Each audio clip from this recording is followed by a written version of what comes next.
रमे, या आधीपासून होतं काय व्हायचं? नाही तर कधी लक्ष केलं नाही ना, मनाने विचारतो.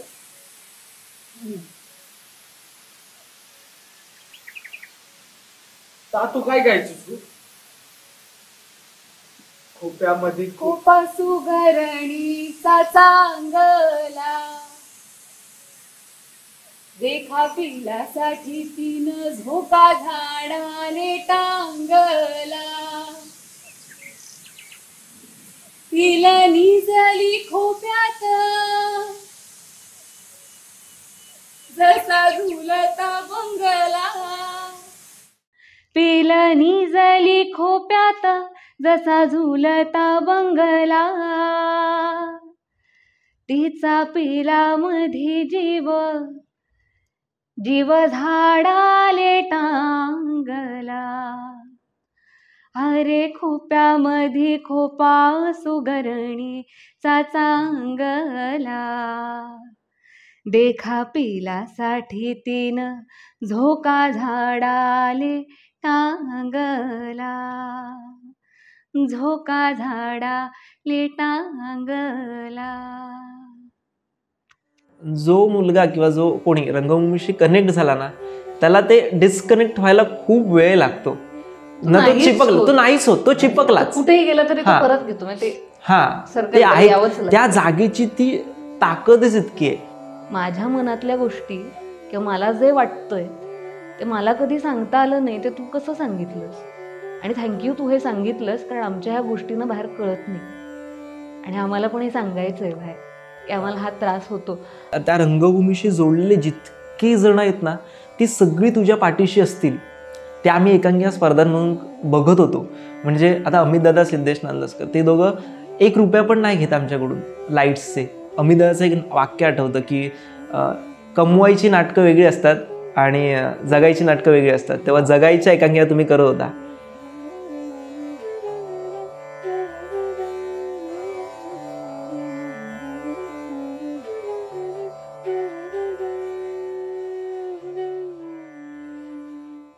नमस्कार. ए फॉर एकांकिका या कार्यक्रमामध्ये मी मयूर शांताराम येवले आपल्या सगळ्यांचं स्वागत करतो. मित्रांनो, एकांकिका म्हटलं की अंगामध्ये एक वेगळी ऊर्जा संचारते आणि ही संचारलेली ऊर्जा एकवटून महिनाभर तालीम करून आपण जेव्हा आपली निर्मिती रंगमंचावर सादर करतो तेव्हा त्याचा आनंद काही औरच असतो. एकांकिकेच्या निर्मितीमध्ये अनेक महत्त्वाचे घटक असतात. त्याच्यामध्ये अनेक जण भूमिका बजावतात, पण 2 भूमिका या फार महत्त्वाच्या असतात. पहिली म्हणजे लेखनाची आणि दुसरी म्हणजे दिग्दर्शनाची. ए फॉर एकांकिका या कार्यक्रमामध्ये या 2 भूमिकांमागे, विशेषतः पडद्यामागे नेमकं काय घडतं याचा आपण सांगोवांगा घेतलेला आहे. आता आजच्या आपल्या कार्यक्रमामध्ये नाट्यस्पर्श आणि भवन्स महाविद्यालय निर्मित गेल्या वर्षी गाजलेली घरोटं ही जी एकांकिका आहे, त्या एकांकिकांच्या लेखक आणि दिग्दर्शकांबरोबर संवाद साधणार आहोत. आज आपल्यासोबत आहेत घरोटं या एकांकिकेची लेखिका गायत्री नाईक आणि या एकांकिकेचे दिग्दर्शक गौरव म्हालदार. गायत्री, गौरव, तुमच्या दोघांचं आमच्या कार्यक्रमामध्ये स्वागत आहे. थँक्यू. तर आता पहिला प्रश्न माझा असा आहे, हे खानदेशातलं घरोटं कोकणात आलं कसं? ही कल्पना सुचली कशी? खरं तर कल्पना म्हणजे आधीच्या कुठल्या तरी एकांकिकेची रिहर्सल वगैरे सुरू असताना असंच सहज काहीतरी आपलं असतं ना, मूडसाठी एखादं गाणं वगैरे लावणं, तसं माझं आवडीचं म्हणून खोप्यामध्ये खोपा लावलं गेलं आणि मी त्याला ऐकवलं की हे माझं फेवरेट गाणं आहे. तेव्हा गौरवचं असं म्हणणं होतं की अरे हे खूप छान आहे, ह्याच्यावर एक एकांकिका होऊ शकते. आणि असं म्हटल्याबरोबर माझं असं झालं, अरे आपल्या आपल्या आवडीच्या गाण्यावर कोणतरी असं काहीतरी म्हणतं आहे, तर मग आत्ता आपण अजून शोधूया. मग बहिणाबाई चौधरींची अजून कविता वाचणं वगैरे सुरू केलं की बघूया अजून काही मिळतं आहे का, कवितांवर काही करता येईल का. आणि हे करता करता ज्या मोजक्या आपल्याला, मला माहिती असणं म्हणजे आपल्याला फार फार तर त्यांच्या खोप्यामध्ये खोपाच्या पुढे मागे तितक्याशा बहिणाबाई सगळ्यांना माहिती नाही आहेत. तर मला पण असं बऱ्याच कविता माझ्या स्वतःसाठी खूप नवीन होत्या आणि त्यात एक आली आमच्या वाचनात, ती म्हणजे घरोटं. अच्छा. आणि ती सांगितल्यानंतर बाकी काहीच ठरलं नव्हतं, पण गौरवचं असं ठरलं की आपण एकांकिका करतोय आणि त्याचं नाव घरोटं असणार आहे. त्यात काय असेल, कसं करायचं, काय करायचं हे तू बघ, पण घरोटं या नावाखाली एक एकांकिका आपण करणार आहोत, हे तिथे ठरलं. म्हणजे सुरुवात अशी झाली, गाणं ऐकता ऐकता आणि मग तिथून हे फार भन्नाट आहे. म्हणजे लोकांचं कसं असतं की लोक पाहतात हा एकांकिका आहे, विषय छान आहे, पण नेमका आला कुठून, तर हा विषय असा गाणं ऐकता ऐकता आलेला आहे. आणि मग गौरव, मग तू जेव्हा तिला म्हटलं की आता घरोटं हे करायचं आहे आपल्याला, मग पुढे तुमची काय प्रोसेस, मग पुढे काय तुम्ही काय केलं? जेव्हा ठरलं की घरोटं या नावावर एकांकिका करायची, त्यावेळी आम्ही पूर्ण ती कविता वाचत होतो आणि वाचताना एक कळालं की एक काम करूया, त्या जात्याला म्हणजे त्या घरोट्याला घेऊन काहीतरी करूया. मग काय करता येईल, मग आपल्याला मुलं नको आहेत, आपल्याकडे मुली जास्त आहेत ना, मग आपण मुलींवर काहीतरी करू, असं दाखवू की एका स्वयंपाकघराच्या चौकटीतच पूर्ण एकांकिका घडते, त्याच्या बाहेर कुठे जायचंच नाही आपल्याला, अंगणात वगैरे इथपर्यंत नाही जायचं, पण त्या घरातल्या चौकटीतच बायका बसून बसून काय गप्पा मारतील बाबा, त्यांचं काम काय असेल. मग हळूहळू हळूहळू मग गायत्रीने कोविडचा जो कालावधी होता त्याच्यात ती एकांकिका लिहिली आणि त्याचे अनेक ड्राफ्ट झाले. म्हणजे त्याचा सुरुवातीचा ड्राफ्टमध्ये त्याच्यात आय थिंक 12 मुली आणि 7 मुलं होती. अच्छा, हां, मॉबचीच मॉब एकांकिका होती. आणि मग भरून पुस्तक 2 अंक वगैरे होईल ते इतकं लिहिलं होतं. हां, म्हणजे एकांकिकेची स्क्रिप्ट म्हणजे किती असेल की जास्तीत जास्त 17 पानांची, हिने मला 36 पानांची जी स्क्रिप्ट पाठवली आणि माझं असं झालं की हे एवढं सगळं घ्यायचं आहे. मग कोविडमध्ये हे गाळूया, हे नको आहे, हे पात्र नाही नसलं तरी चालेल. आणि मग नंतर हळूहळू हळूहळू हळूहळू मग करता करता करता करता मग ती प्रोसेस पुढे सरकत गेली. मुळात लग्न दाखवायचंय, पण लग्न नाही दिसतं का, मग लग्नाच्या मागे 8 वेगवेगळ्या किंवा 7-8 वेगवेगळ्या बायका जर आल्या ज्यांचे स्वभाव वेगवेगळे आहेत, तर मग ते तिथे काय करतील. म्हणजे लग्नाच्या मागचं जे खरं लग्न आहे की इथे मग ते बाहेर जाणार नाहीयेत, मग त्यासाठी म्हणून तो कालावधी की जिथे बायका काम करायच्या, मग त्या लग्नाला बाहेर नसायच्या तर ते मागे काम कर, मग तो काळ घेणं आणि मग ते मग असं. म्हणजे आता तू लेखिका आहेस, तर हे जे लिहिलं गेलेलं आहे तर हे तू पाहिलंय, मग तुझ्या अनुभवातनं ते आलेलं आहे की ते इमॅजिनरी आहे? म्हणजे मुळात तू कोकणातली आहेस का? हो, मी मुळात कोकणातली आहे. त्यामुळे ॲक्च्युली पहिला असा आम्ही विचार केला ह्याला खानदेशातलंच करूया वगैरे आणि खानदेशी आपण अहिराणी भाषा घेऊन करूया.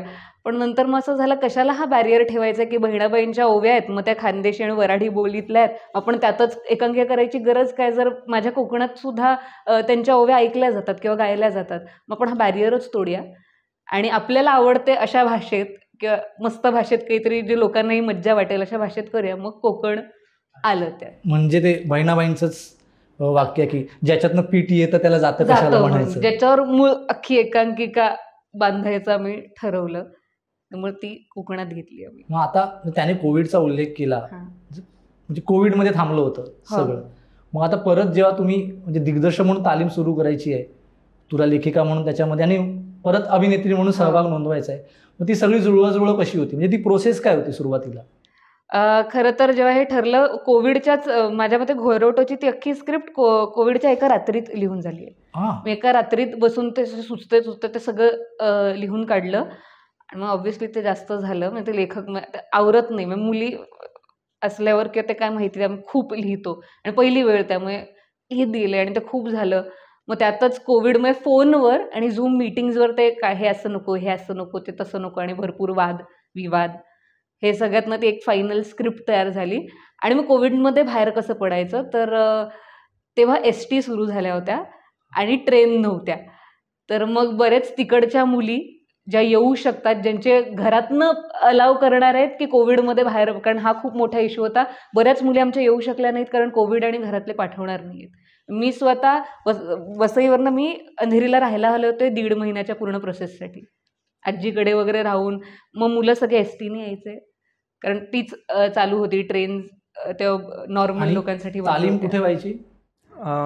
तालीम असं बघायला गेलं तर कुठेही, म्हणजे आम्ही दुकानात, कारण दुकान बंद असायचे, मग शटर लावून दुकानात, अंधेरीला एक हिच्याच मावशीचं दुकान आहे, मग तिथे आम्ही सामान हलवून जरा तिथल्या त्या चौकटीत साड्या स्पॉन्सर केल्या होत्या. म्हणजे साड्या ज्या आहेत घरोट्याच्या सगळ्या त्या सिद्धी क्रिएशन्सच्या आहेत, तर त्यांचं दुकान तेव्हा बंद होतं, तर त्यांनी तिथून त्यांनी सुरुवात केली की तुम्ही इथे रिहर्सल करा, आणि मग तिथून आम्ही आणि मग त्यानंतर मग कोणाच्या तरी टेरेसवर किंवा कोणाच्या तरी घरी रीडिंग घेऊया आपण एक, म्हणजे असं करता करता करता करता ती झालं. काही लोक आहेत जे म्हणतात नाही आमच्याकडे रिहर्सलला जागा नाही म्हणून आम्ही काही करत नाही, तर त्यांच्यासाठी ही शिकवण आहे की ज्याला करायचं आहे तो कुठेही म्हणून, दुकान असो, रस्ता असो, कोणताही कोपरा असो, ज्याला करायचं तो कशाही पद्धतीने करतो.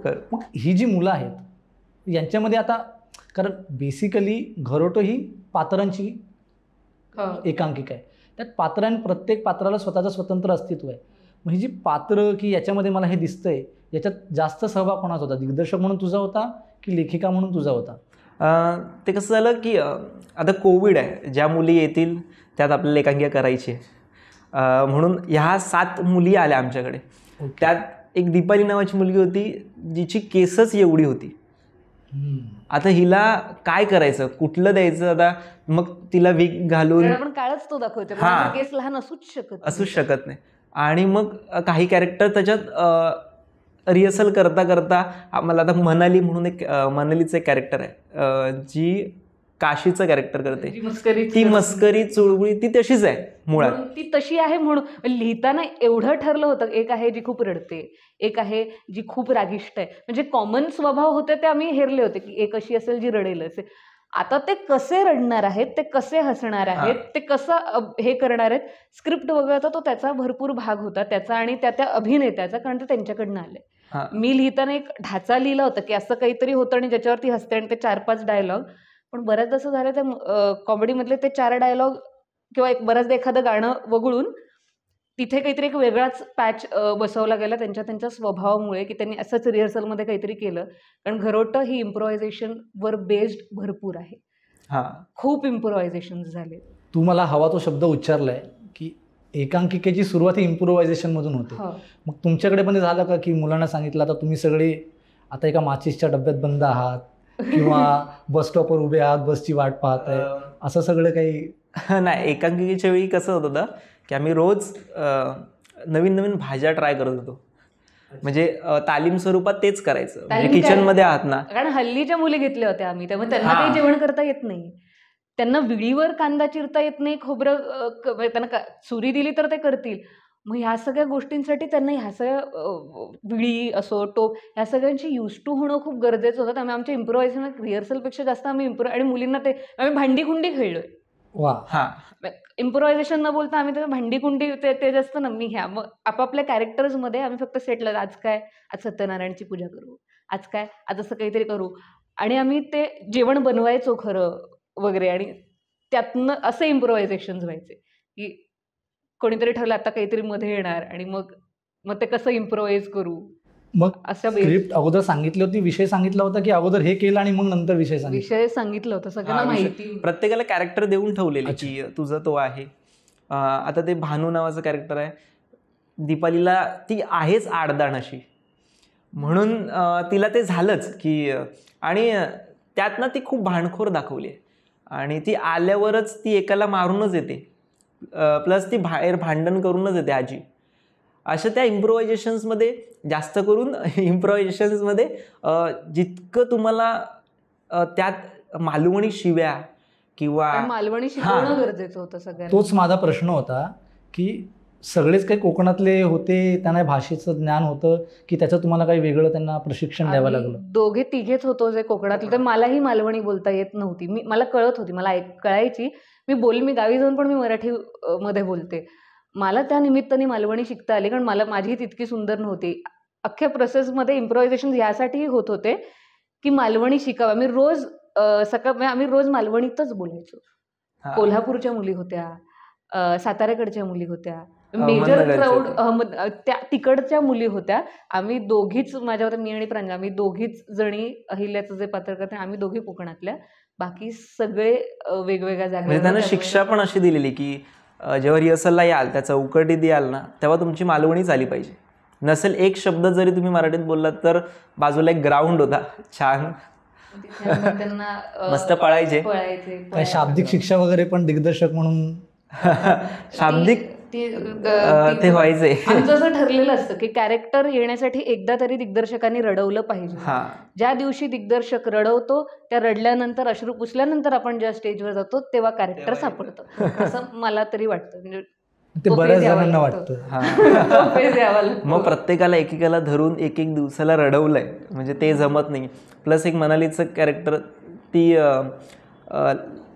हे काम करतं, म्हणजे कडिया काम म्हणतात ना, तसं गावी चिरांच्या खाणी असतात, तेव्हा ती चिरांच्या खाण्यांमधून ती दगडं काढणं असू दे, किंवा ती त्यासाठी तिला अक्षरशः घमेला हातात घेऊन अख्ख्या कॉलेजमध्ये आम्ही दगडं त्यात भर आणि मग फिरत राहा अख्ख्या कॉलेजमध्ये, म्हणजे इतकं केलंय. एक प्रकारचं मेथड ऍक्टिंगचं Method वर्कशॉप केलं तुम्ही acting चं त्यांचं. जरा सवय. एखाद दुसरं, कारण तर दुःखच कळत नाही हा. एखाद्या गोष्टीचं. बरं ते दिसतं पण montage पुरता थोडा वेळ, पण अ, एकूण ते पात्र म्हणून वावरताना तिला ते बॅक ऑफ दी माइंड ठेवणं गरजेचं आहे की मी ह्या परिस्थितीतनं येते आणि मी हे काम करून आज इथे आता काहीतरी जेवण करायला आली जेवण आहे करायला. आणि म्हणून मी मस्करी करते, कारण मला ते हा. विसरायचंय.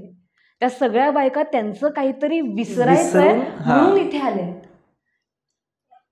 महिलांच्या पात्रांवर तर आपण बोलणारच आहोत, पण त्या पूर्ण एकांकिकेमध्ये जे एक मुख्य पात्र आहे, जे बापाचं कॅरेक्टर आहे, मला वाटतं ते फार चॅलेंजिंग असेल जो कोणी अभिनेता असेल, आणि लिहिताना आणि दिग्दर्शन करताना.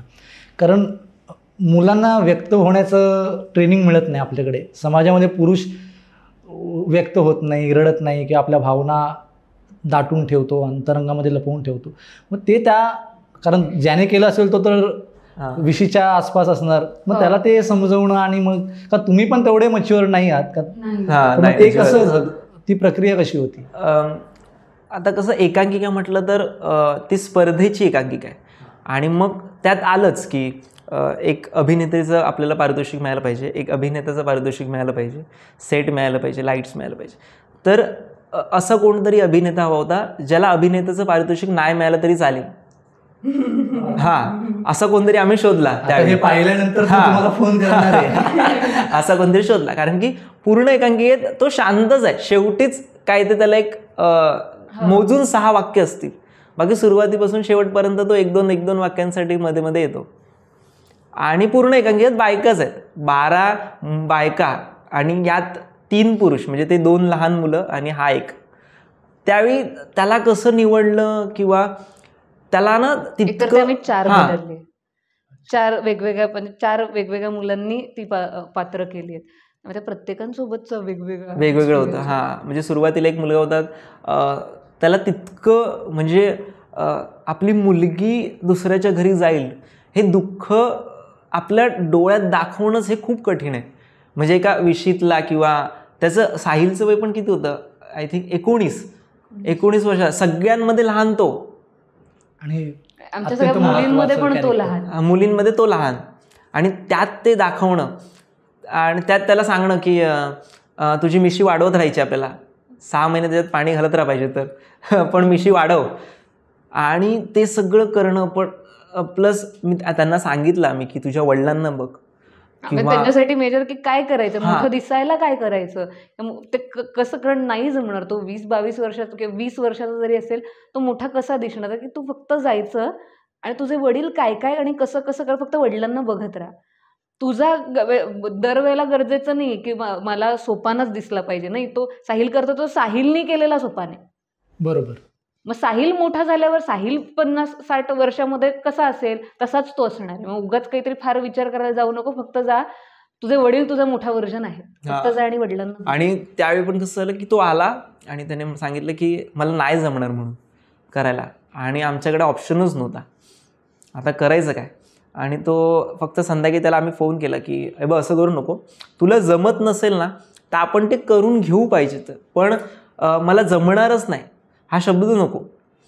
आणि मग जे दुसऱ्या दिवशी जो काय घेऊन आला तो काय, मग बऱ्याचदा असं असतं ना की काही करायची गरज लागत नाही, शांत राहण्याची गरज असते की काही करू नका, आणि येतं. तर त्यांनी खूप केलं होतं, त्यामुळे तो आय गेस खूप एक्झॉस्ट झाला होता, म्हणून त्याला असं वाटलं की, पण ते शांत राहणं, बऱ्याचदा मला असं वाटतं की त्याचं ते त्यांनी आणलं असावं. आम्ही काय किती इनपुट दिले काय पेक्षा त्यांनी ते आणलं, त्याला ते जमलं. कधी कधी काय अभिनेता फार विचार करतो. हो. आणि मग तो जो केलेला विचार असतो ना बरेच दिवस, तो मग तो साठलेला मग बरोबर तो त्यावेळी बाहेर येतो. आताच्या हल्लीच्या मुलांचा अभिनय तसाच आहे, ते 100% दाखवायला जातात. नको ना, 70-60 ठीक आहेत, तेवढं पुरतं खूप झाला अभिनय त्या एकांकिकेपुरता. उगाच ओढून ताणून एक अभिनय दाखवायचा आपला की माझ्याकडे खूप आहे, ते नको असतं. कधी कधी कधी कधी शांतता पण खूप काही सांगून जाते. एक सुरुवातच आहे एकांकिकेची, ज्यात नॉर्मली फक्त गाते आणि हळूहळू एक एक रंगमंचाचा एक एक भाग ओपन होऊन जातो. म्हणजे पहिला अंगण, देवघर असेल, त्याच्यानंतर अंगण आहे, मग मधला जो पॅसेज आहे त्यात ती फक्त गाते. मला खूप जणांनी विचारलं की का उगाच तो भाग नाही घेतला तरी चालेल ना, 45 मिनिटात संपवायची ना, मग 5 मिनिटं वाचतील, कशाला हवाय तो भाग. म्हणजे ते जे लॉजिक असतं की टाइम बाउंड असतो, एक वेळेची मर्यादा असते, त्यात आपल्याला काही बऱ्याच गोष्टी टाळाव्या लागतात, त्याग करावा लागतो, दिग्दर्शकाला त्याग करावा लागतो.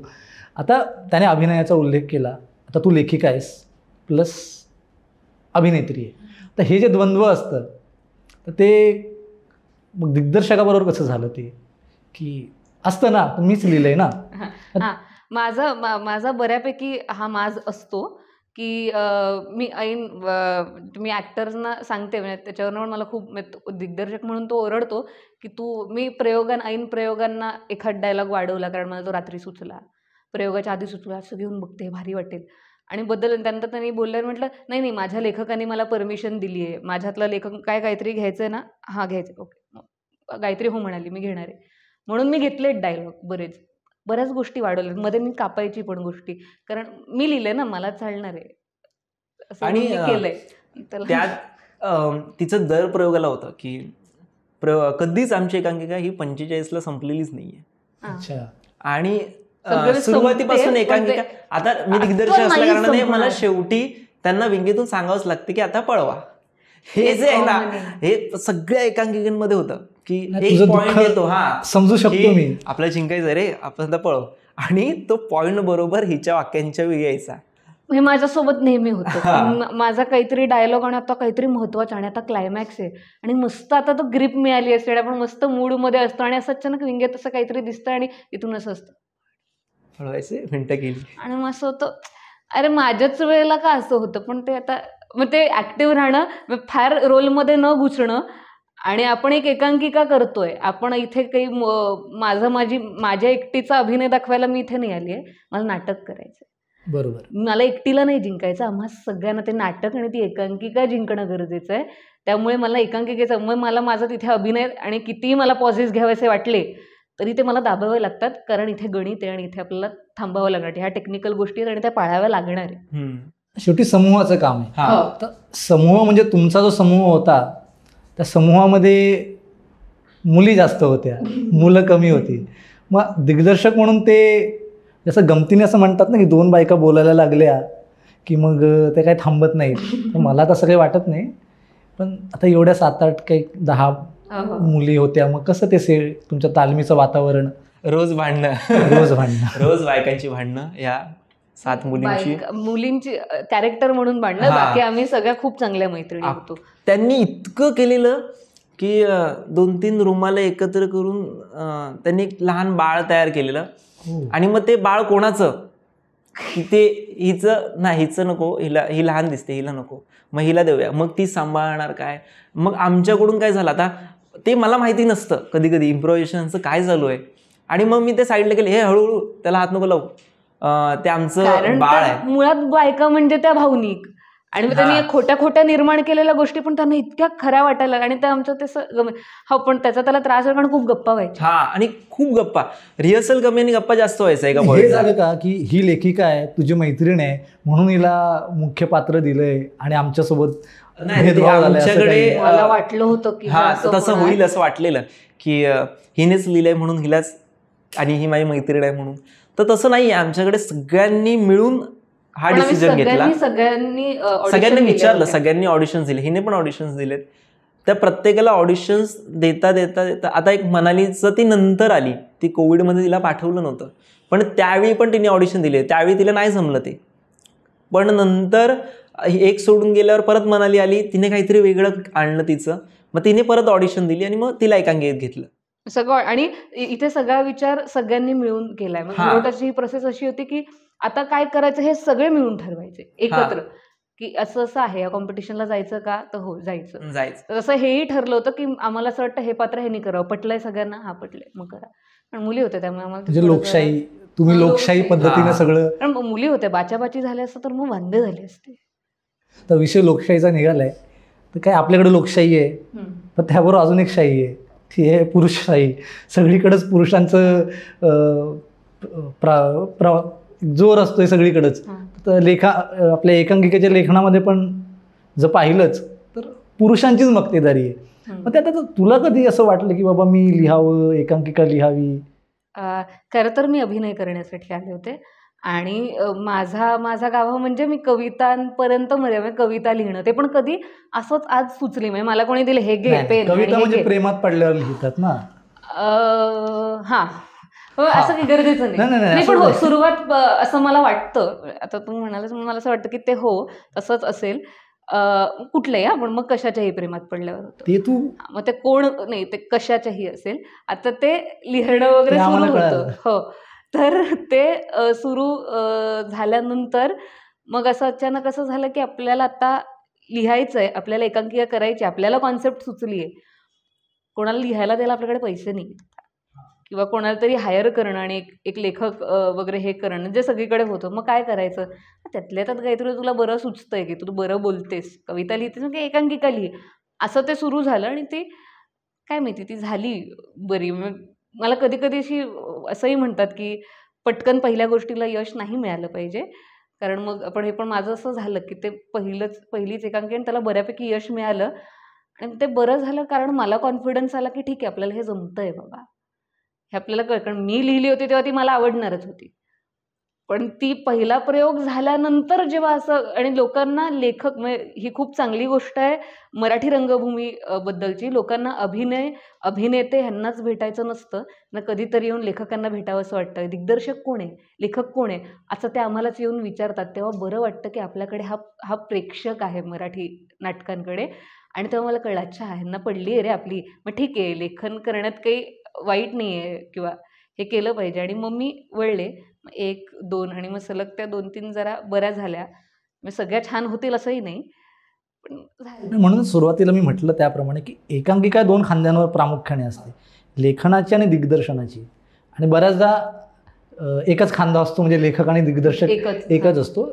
पण आता तू लिहिली, त्याने दिग्दर्शित केली, तुम्ही बसवली, ठीक आहे, हे सगळं एका बाजूला. आता तुम्ही पहिल्यांदा मला वाटतं अटलला सादर केली, ठीक आहे. आता सादर केली तेव्हा असं वाटत होतं की पारितोषिक मिळेल की यार बहू? आम्ही तर असं होतं की आम्ही फायनलला गेलो तिथेच आम्ही असं होतो, अरे बापरे आपली पहिली एकांकिका फायनलला गेली, हे तितकं मोठं होतं आमच्यासाठी. म्हटलं आता संपलंय सगळं. आम्ही प्रयोग केला, म्हणजे त्या दिवशीचा पहिला प्रयोग, पण तो तसा काही टेक्निकल गोष्टी, बऱ्याच गोष्टी अशा जरा पहिल्या प्रयोगांना कळतात की आपण काही दर प्रयोगाच्या आधी एक रंगता म्हणजे लाईट सकटची रंगीत तालीम नाही करत. त्यामुळे काही टेक्निकल गोष्टी चुकल्या तेव्हा सोडून दिलं होतं सगळ्यांनी. नाही आपल्याला नाही मिळणार आहे काही, जाऊ दे. पण दुसऱ्या दिवशीपासून अटल करंडमध्ये 3-4 दिवस 2-3 दिवस सुरू असतं. दुसऱ्या दिवशी असून प्रेक्षकांकडनं जेव्हा आहे की तुम्ही ते ना, मग तुम्ही तुमचं ते खूप छान होतं, तेव्हा असं कळलं हां अच्छा आपण बरी केली, पण पारितोषिक नाही मिळणार. आणि मग मिळाल्यावर काय झालं? मला आठवतं माझं गणित होतं की मला एखादी गोष्ट तिसरी मिळू शकते, दुसरी मिळू शकते, पहिलं मला कधी काही मिळणार नाही, हे आम्ही ठरवलं होतं. त्यामुळे सेटला मिळालं, त्यानंतर म्युझिकला दिग्दर्शक मिळालं, त्यानंतर रायटर तिसरं काहीतरी मिळालं आणि ओके बस झालं आपलं. म्हणजे कोटा म्हणजे काहीच एक्सपेक्ट न केलं तर 3 गोष्टी मिळाल्या. म्हणजे लेखन मिळालं तिथे तर माझं होतं अरे बापरे, अच्छा हे इतक्या लोकांमधलं हे अच्छा तिसरं करणं ह्याचं वाटलं आहे ना, बरं म्हणजे काहीतरी आहे. आणि मग अभिनेत्री आले, तिसरी दुसरी घेतलं. आमच्या सगळ्यांनी मी अशी बसली होते की बस झालंय गौरव, तिसरं दुसरं आता ते नाही मिळणार आहे आपल्याला, दुसऱ्यानंतर आपलं काहीच नाही आहे. आणि मी नॉर्मल होते. गौरवने मला तेव्हाच चॅलेंज दिलं होतं, जर पहिलं मिळालं तर ती कॅश प्राईज तुला ठेव, ट्रॉफी मला द्यायची. म्हणजे ट्रॉफी घरी आहे गौरवच्या? ट्रॉफी मला द्यायची. आणि ते पहिलं झालं आणि मला नाही रे चल, आणि नाही काहीतरी हो. आणि मी खूप वेळानंतर उठली आहे, कारण मला ते पचलंच नाही. लेखिका मिळाल्यानंतर मी तिथेच खुश होती ना, एक तरी मिळालं, काहीतरी जाणार आहे घरी, पनवेलचा दौरा वाया नाही जाणार आहे आपला. आणि आणि त्याहून अनएक्सपेक्टेड म्हणजे सांघिक अभिनयाचं पारितोषिक मिळालं आणि मला असं वाटलं अच्छा मी हे आपल्याला खुश करायला दिले म्हणजे आता तुमचा कोटा म्हणजे संपला त्यावेळी आता कसं गप्पा झालं बसायचं. की आम्हाला माहीतच नव्हतं आम्हाला काय मिळणार म्हणून आता एकांकिकेची मुलं म्हणजे काय 17 लेंगा घालून पारितोषिक 16 तसं नाही.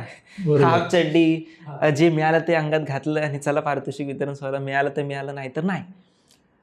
आणि सांघिक अभिनय पहिला मिळाला तेव्हा आमचं असं होतं की सांघिक अभिनय म्हणजे खुश केला आपल्याला. म्हणजे म्हणजे ते सगळ्यांना दिलं, असतं ना एक सगळ्यांचं मिळून प्रमाणपत्रक सांघिक दिलं अभिनय. चॉकलेट हा चॉकलेट दिल्यासारखं ते चॉकलेट झालं. दिलं, आपलं झालं. आणि त्यावेळी पण आमचं असं होतं मी नाही जाणार तुझा मी नाही तुझा. पहिलं असं झालं कसलं आहे नेमकं काय आहे सांघिक हा, अभिनय म्हणजे सांघिक काय कोणाला काय आणि चल जाऊन देता घेऊया आता सांघिक अभिनय म्हणजे बरं, जाऊ दे, सगळ्यांना संपलंय मिळून एक आपल्याला. प्रमाणपत्रक आता मिळालं. झालंय आता आपल्याला घरी जायचंय आणि चौथं ह्यावेळी आमच्यासाठी त्यावेळी चौथं पण पहिल्यासारखं होतं कारण की माहीतच नाही एकांकिका स्पर्धा काय असतात. पहिला तर स्टेटच्या राज्यस्तरीय एकांकिका स्पर्धा आम्ही त्यावेळी किती 74 होत्या. 74मधून मग नंतर काहीतरी 22-21 आणि त्यानंतर त्या 74मधून आपण 22मध्ये येऊ पण हे खूप वाटलेलं आपल्याला. म्हणजे त्या महाराष्ट्रभरातून एक असा संघ आहे जो आपण आहोत की आपण फायनलला येतोय. हा म्हणजे आपण बरोबर करतोय आपण रंगभूमीसाठी काम करतोय ना ते योग्य करतोय आपण काहीतरी आपण त्या गणितात बसतोय. त्याची जी फिलिंग होती ती प्राईजपेक्षा खूप जास्त होती त्यावेळी. आणि मग पहिल्यांदाच लाईट्सचा प्रयोग आम्ही स्वतः युथ फेस्टिवल करताना कधी लाईट्सचा प्रयोग केला नाही आणि राज्यस्तरीय पहिल्यांदा लाईट्सचा प्रयोग आणि मग ते मॅनेजमेंट. मग त्यावेळी पहिल्यांदा कळत होतं की ह्याला हा पहिला डिमर हा पहिला बार हा दुसरा बार मग त्याच्यात लाईट्स असे असतात. त्यात आम्हाला फक्त 15 मिनिटाचा वेळ सेट लावायला आणि एवढं सगळं तेच आमच्यासाठी इतकं नवीन होतं आणि अवॉर्ड हवे आमचा सेट मोठा. आणि मग ते असं झालं आम्हाला खूप जण बोलली पण की एवढं नाही सेट आणायचा एकांकिका करताय पहिल्यांदा करताय ना तुम्ही ओके मग एवढा सेट नका आणू. आणि मग ते झालंच आणि मग नंतर मग जेव्हा प्राईज मिळालं ते असं म्हणतात ना सगळा पट डोळ्यांसमोरून जातो. मग ते काय 2018ला पहिल्यांदा तुम्ही डिस्कस केलेलं ते तिथपासून खरंच गेला फ्लॅशबॅक असा. हो त्यावेळी सगळेच आठवले. घेऊन आल्यानंतर मी बऱ्याचदा मला असं वाटत नाही मी जजेसकडे पण बघितलं मी म्हणजे ती मला काहीतरी बोलली पण ती मला कळलं पण नाही ती काय मला काहीतरी ती कानात म्हणाली जे पण मी आता व्हिडिओ बघते तेव्हा मला कळलं की ते काहीतरी बोला आणि मी ते घेतलं मी निघाली. बाहेर आल्यानंतर आम्ही सगळे रडत होतो आणि सगळ्यांचीच इतकीच मेहनत होती आणि ते सगळं की आपण कुठून सुरुवात केली होती आणि आपल्याकडे आता काहीच नव्हतं पासून आता आपलं पहिलं. पण नंतर असंही झालं की ठीक आहे एक जिंकलो एक तुक्का लागला असेल असंही होतं की ठीक आहे एक तुक्का लागू शकतो भरपूर होते कॉम्पिटिशनच नसेल. पण मग नंतर हळूहळू मग उंबरठा अहमदनगर मग तिथे हळूहळू मग एक डाऊन फेजही गेला जिथे काहीच नाही मिळत. म्हणजे आता जिंकत जेव्हा आपण जातो तर मग आपल्याकडनंच अपेक्षा वाढते ना की आता आपण जे काही करू ते जर नंबरात नाही आलं तर मग. मला नेहमी असं होतं की जेव्हा पारितोषिकं मिळत आहेत आणि ते मिळाल्यानंतर मला असं खूप वाटतं की आनंदापेक्षा ती माझी जबाबदारी वाढते की ह्या वेळेला जर ह्यांना इतकं आवडलंय तर मग आत्ता ह्या पुढचं मला जे काही करायचंय ते निदान इतकं तरी आवडायला हवं. आणि मी आत्ता म्हणजे इथे करते मी इथे जरी आज आता काम केलं ना तरी ते लोकांना नाही आवडणार आहे. मला ती एकदा जिंकणं सोपं असतं ती कन्सिस्टन्सी मेंटेन करणं कठीण असतं. एखादी गोष्ट पहिल्यांदा करणं इज ओके पण ती करत राहणं सातत्याने हे खूप कठीण असतं आणि ते जरासं कठीण. मला खूप भीती वाटते जेव्हा मी जिंकते आणि घाबरते. ते पारितोषिक घेतल्यावर मग सगळंच आठवलं की चालत जाणं हायवेपासून त्या शाळेपर्यंत आणि मग आमच्याकडे पैसे पण नव्हते त्यावेळी म्हणजे चालत का जायचो कारण की 5 रुपये पण खर्च करायला. ते एकांकिकांच्या श्रीमंतींविषयी विचारायचंय खूप श्रीमंत वातावरण असं एकांकिका बनत असते तेव्हा. आणि मग 5 रुपये पण खिशात नाही त्यावेळी आणि पुन्हा ते तो ट्रॅव्हल अख्खा आठवतो ना जेव्हा की सेटसाठी आता रिपा घ्यायच्या आहेत आता एक डोअर फ्रेम साधी बनवायची पण आमच्याकडे त्यावेळी पैसे नव्हते म्हणून कुठंतरी एक ड्रॉ होता त्या ड्रॉमधून कापला त्याच्या 2 शिड्या झाल्या इतकं आम्ही ते केलं. आणि त्यानंतर आता फायनलला गेलो, बाबा सेट कसा तयार करायचा, आपल्याकडे पैसे नाही आहेत.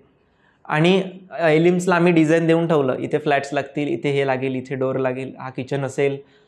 आता ते करायचं कसं? त्यावेळी निखिल नावाचा एक माझा मित्र आहे, त्याने आम्हाला सांगितलं की माझ्याकडे 5,000 रुपये आहेत. अच्छा.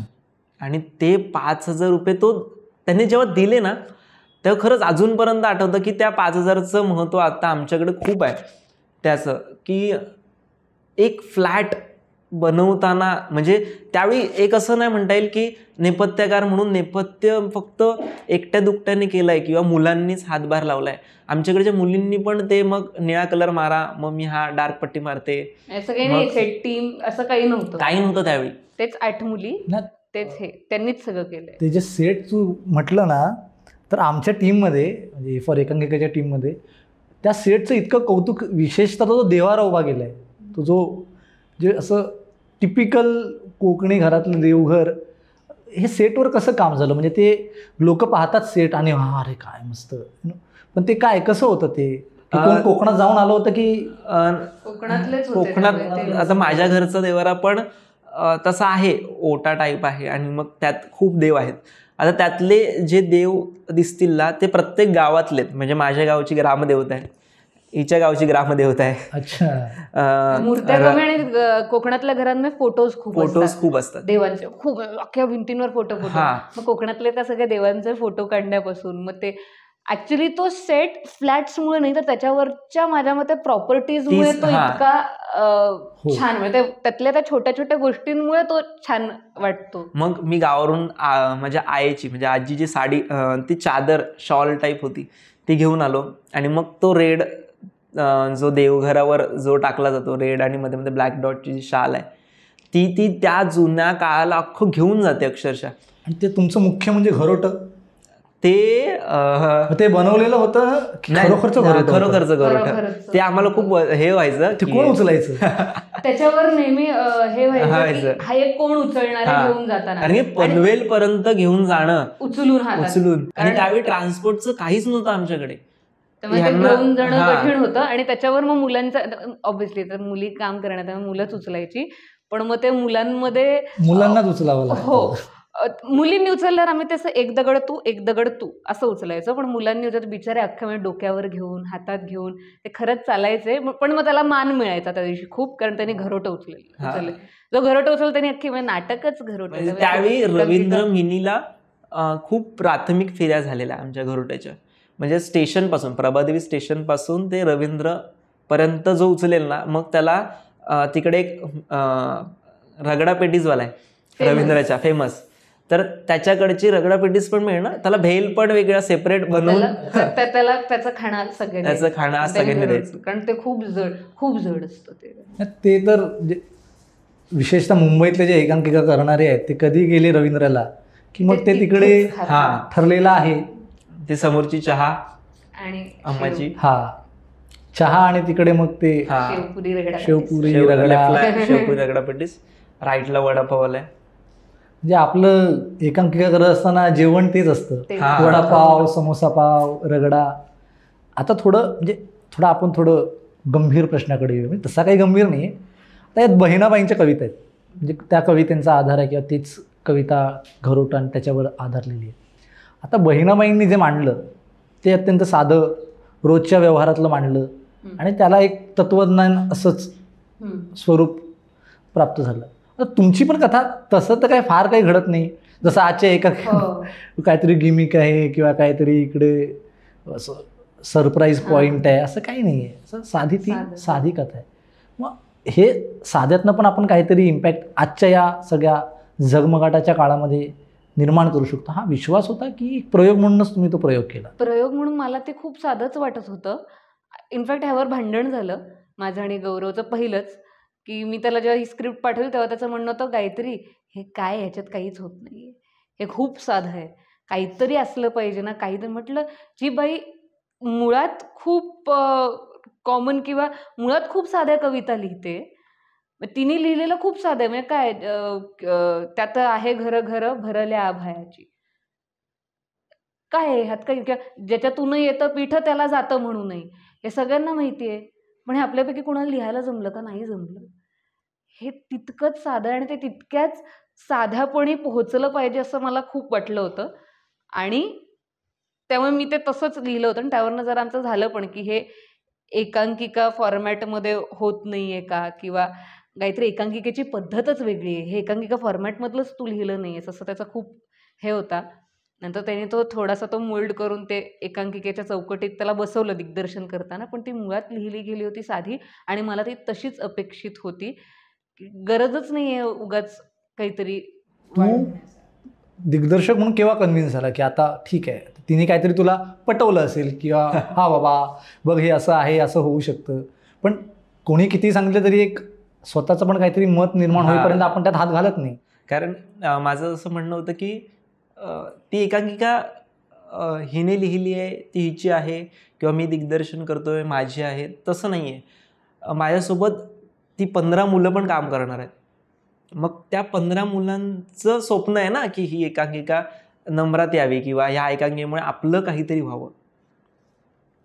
त्यामुळे मग तिला सांगितलं की काही गोष्टी आपल्याला ना थोड्या चेंजेस कराव्या लागतील. आता त्यावेळी आम्हाला एकांकिका म्हणजे काय, ज्या आम्ही दुसऱ्यांच्या पाहिल्या त्या आमच्यासाठी एकांकिका.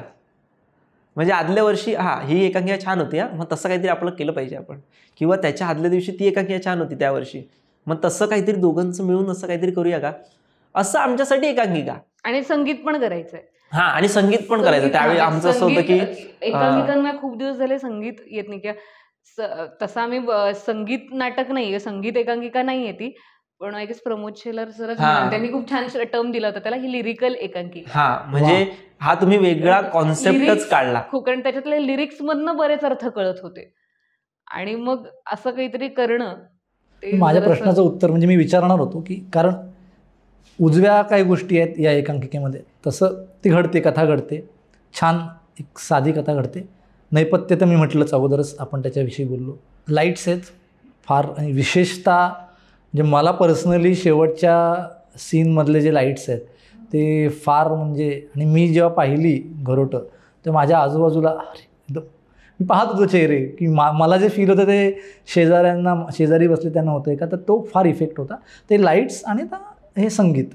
तर हे लाईट्सचं कुठून कसं, कारण तूच आता म्हटलं की ते तुम्ही बघूनच शिकला होतात, मग त्याचं ते सगळं कुठून आलं? ते खरं तर माझं काहीच नाही आहे. त्या अमित घाडीगावकर आणि सिद्धेश नांदलस्कर ही दोघं जण जे आहेत त्या दोघांनी त्यांनी ना ती जादूच केली. ते जादूगरच आहेत. मला असं वाटतं तो सेट किंवा ते नेपथ्य किंवा ते कोकण दिसलंच नसतं जर त्यांच्या लाईट्स नसतं. कारण की आम्हाला सेट म्हणजे डिटेलिंग, आम्ही काय मोठे चित्रकार नाही आहेत की एक वीट आपण काढूया असं नीट करूया. आम्ही काय केलं, नुसता कलर मारला, साधा अभिर होता आमच्याकडे, तो जरा 2-3 काळं केलं आणि नंतर हळूहळू आम्हाला जे कळत गेलं, म्हणजे अमितदादा जो आहे आणि सिद्धेश नांदलस्कर, त्या दोघांनी जे सांगितलं ना, आपण हा कलर इथे देऊया, मग त्यानुसार एक काहीतरी वेगळं वाटेल. माझं अजूनपर्यंत शेवटपर्यंत मला अजूनपर्यंत नाही कळलं. आत्ता पण प्रयोग जर झाला घरोट्याचा, शेवटच्या सीनला एक पिंकिश एक लाईट त्यांच्यावर पडते. माझं असं होतं, आता दिग्दर्शक असला का किंवा त्या सगळ्याचा भार असला कारण एका स्पॉटचे 250 रुपये, बाबा दादा हा आपण कॅन्सल करूया का, दादा 250 रुपये जातात, त्याच्यात काहीतरी वेगळं होईल, परत आले एकांकिकेची श्रीमंती. आणि ते नको करूया का, दादाचं म्हणणं होतं नाही, ते नाही करायचं, ते हवं. ठरवलं. आणि त्याच प्रयोगाला कोणीतरी माझ्या समोर त्याला येऊन विचारलं की अरे तू ती मागून पिंक लाईट टाकली आहेस ना, ती खूप छान वाटते, त्याचा अर्थ काय? बरं, मला माहितीच नसतं आतमध्ये की काय कुठून लाईट पडते. मी नंतर युट्यूबवर वगैरे बघितल्यावर मला बऱ्याच त्याच्या ते चुलीतली जादू मला युट्यूबवर कळली. ती पिंक लाईट, मला तिथे त्याचं म्हणणं होतं की तिचं ते तिथे सुरू होतं, ती तिचं मन उघडं करते, त्यामुळे तिथे ती पिंक लाईट जे दाखवतं की आता ती तिच्या विश्वात आहे, हे पिंक तिचं आहे, हे गुलाबी तिचं आहे, किंवा छोट्या छोट्या गोष्टी त्यांनी मला दाखवायचं होतं की ते अख्खं घर रिकामी होतं आणि शेवटी एक घरोटच उरतं.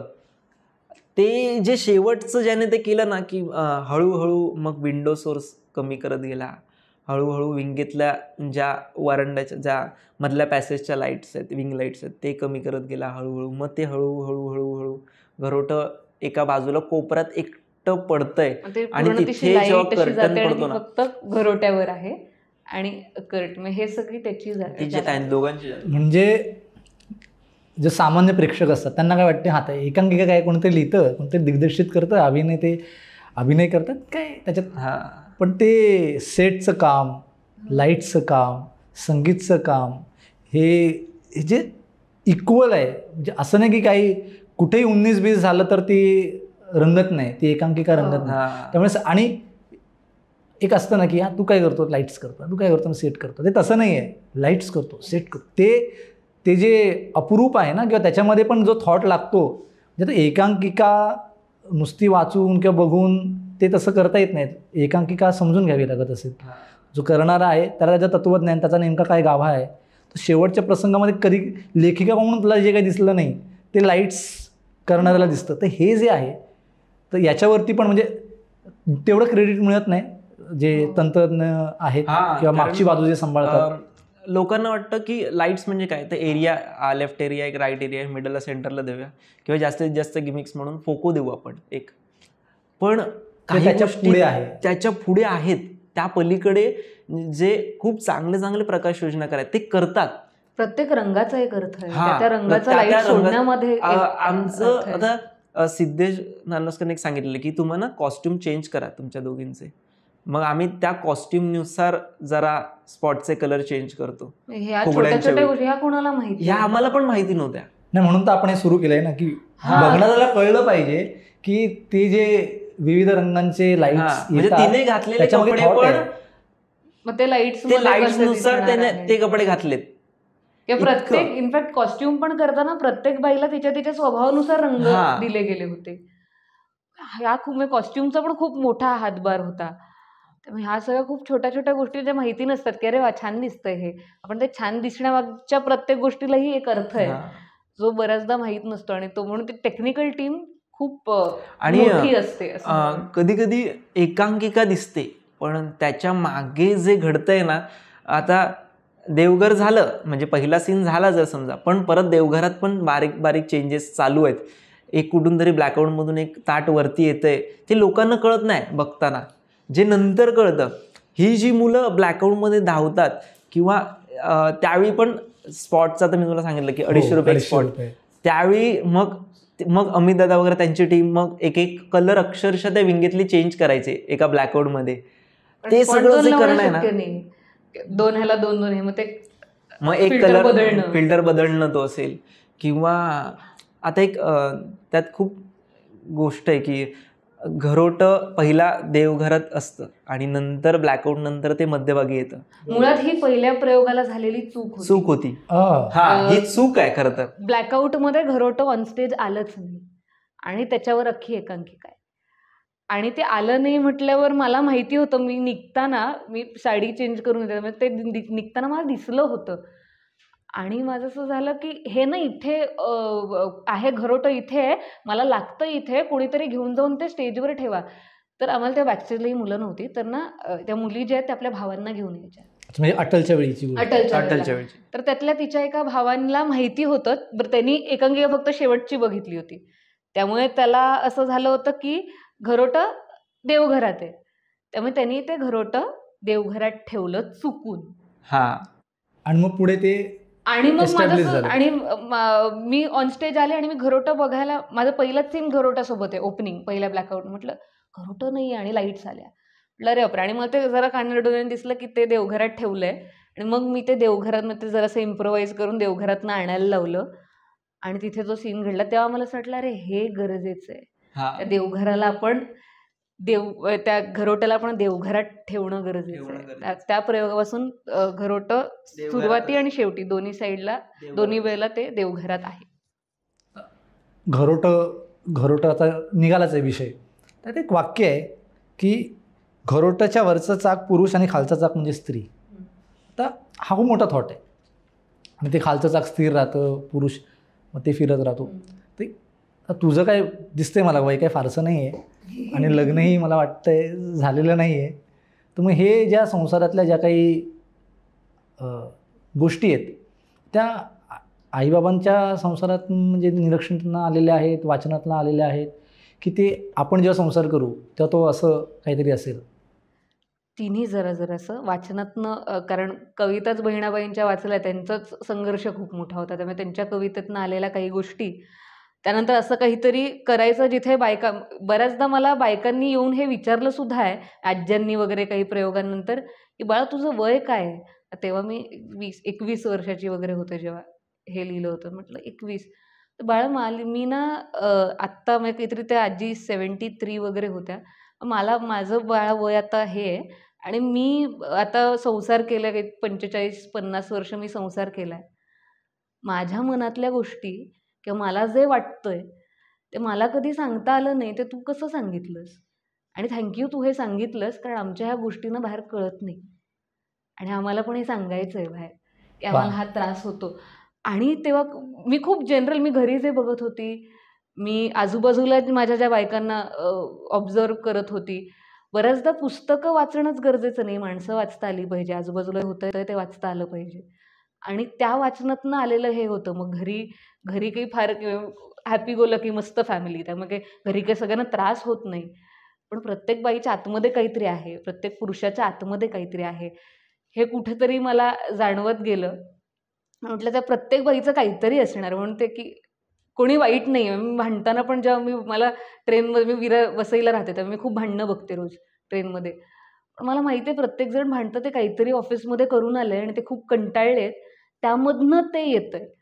आणि म्हणून त्या सगळ्या गोष्टी की माणूस वाईट नाही आहे, ती परिस्थिती वाईट आहे. हां. आणि त्यामुळे ते होतंय. आणि ह्या सगळ्या जगण्यातनं आलेलं ते होतं की माझ्या एक्सपिरियन्स किंवा गुडी जे तिचं रमाचा तसा संसार गोड आहे. मग तो मला जसा हवा तसा, की आपली इमॅजिनेशन आपण इथे वापरू शकतो ना. बरोबर. कदाचित बायकांना असा संसार एक्सपेक्टेड आहे रमासारखा, जो नाही आहे कुणाचा, पण तो त्यांना खोटा का होईना, पण त्या 2 किंवा त्या 1 तासासाठी त्यांना ते वाटू दे की छान. हिचं किती छान आहे, मस्त. आपलं असं असलं पाहिजे. ते 1 तास त्यांना रमू देतात. म्हणून ती रमायण तिच्यात रमतात सगळे. आणि आता घरोटं उरलंय नाही, म्हणजे घरोटं जातं, आता काय चक्कीवर दळून येतं, ते पण हळूहळू कमी होत चाललंय. डायरेक्ट त्या 1 किलो 2 किलो 5 किलोच्या बॅगा येऊ लागलेल्या आहेत. आणि दुसरं हे जे कम्युनिटी मीटिंग्स पण कमी झाल्यात, की एक घरामध्ये एखादं फंक्शन असेल तर बायका जमायचं, काहीतरी बनवायचं एकत्र. आता सरळ केटरिंगला ऑर्डर दिली जाते. तर मग याच्यातनं जी काही घुसमट आहे ती बाहेर पडण्यासाठी ज्या काही मोजके क्षण स्त्रियांना मिळतात ते पण आता हळूहळू कमी झालेले आहे. तर आता तर तू 21 वर्षाची नाही, आता थोडं तुझं वय वाढलं असेल, थोडासा अजून संपर्क महिलांबरोबर झाला असेल. आणि विशेषतः शहरी भागामध्ये तर खूपच, एक ग्रामीण भागामध्ये बोलता येतं, पण शहरी भागात मग तुला वाटतं का असं घरोटं पार्ट 2 किंवा गिरणी पार्ट 2 वगैरे असं काही व्हायची गरज आहे खरं तर. कारण मला डिप्रेशन वगैरे काय प्रकार आहे हा का आलाय? का हल्ली सगळ्यांना एकटं वाटतं? कारण त्यांच्याकडे बोलण्यासारखंच काही नाही, कुणी नाही आहे, माणसंच नाही आहे. किंवा मी बोलेन ते समजायला समोरच्याला त्याचे वेगळे त्रास आहेत, त्याला समोरच्याला नाही ऐकायचं, कारण मला माझंच त्रास टॅकल होत नाही, मी तुझं काय ऐकू? त्यामुळे आता मला असं वाटतं घरोटं नाही आहे, ओके, माणसं नाही आहेत, ओके, पण आपलं वस्तू आपल्याशी आपण एक काहीतरी आपलं एक घरोटं निर्माण केलं पाहिजे, ज्याच्याशी आपण बोलणं खूप गरजेचं आहे. मी लिहू शकते, मला जे वाटतं माझ्या सगळी दुःख मी तिथे मांडू शकते. तर मला जर माझं कागद आणि पेन आहे, तर प्रत्येकाचं ते माझ्यासाठी माझं घरोटं ते असेल. प्रत्येकाचं असं एक घरोटं निर्माण होणं, मग ते स्त्रीचंच नाही, पुरुषांचं सुद्धा. पुरुषांनाही खूप काही बोलायचं आहे, नाही बोलता येते, नाही रडता येते सगळ्यांसमोर, मला नाही दाखवायचं आहे काही. मग त्यांनी ते आपलं आपलं घरोटं, मग काही लोक देवांशी बोलतात, काही लोक इल्याच्या बाळाची आई का बोलते, ते काहीही असो, असं एक एक घरोटं, एक एक वस्तू, स्वतःशी बोलणं म्हणजे ते खूप आता हे वाटतं, म्हणून एक वस्तू ठरवा आणि त्यांच्याशी बोला, बाहुल्यांशी बोला, पण बोलणं खूप गरजेचं आहे. आणि मग हे डिप्रेशन वगैरे ना, ह्या एका गोष्टीमुळे हे सगळं जाऊ शकतं. संवाद महत्वाचा आहे. संवाद खूप महत्वाचा. कोणी तुम्ही स्वतःशी करा, नाहीतर कोणा एका वस्तूशी करा, पण ऍक्च्युली कुणाशी तरी करा, पण आता काय माणसांना वेळ नाहीये वेळ, त्यामुळे. आणि एक प्रश्न किंवा एक म्हणणं माझं राहिलेलं आहे की मुलींनी लिहिलं पाहिजे, कारण तू जे भावविश्व मांडलं एक स्त्री म्हणून, तर ते एका पुरुषाला इमॅजिन करून किती मांडणार ना तो. त्यामुळे मुली जेवढ्या लिहितील तुझ्यासारख्या आणि त्यांचे वेगवेगळे अनुभव मांडतील, तर आम्हा पुरुषांनाही कळेल की नेमकं काय आहे, यांच्या मनात काय चाललेलं आहे. त्यामुळे तू आवाहन करच की मुलींनी खरं लिहा. मला असं खूप वाटतं, मी मुलींना खूप कविता लिहिताना बघते. हो, खूप मुली खूप सुंदर कविता लिहितात, खूप काय काय, पण का बाहेर येत नाहीत ह्या मुली? मला स्वतःला खूप प्रश्न आहे.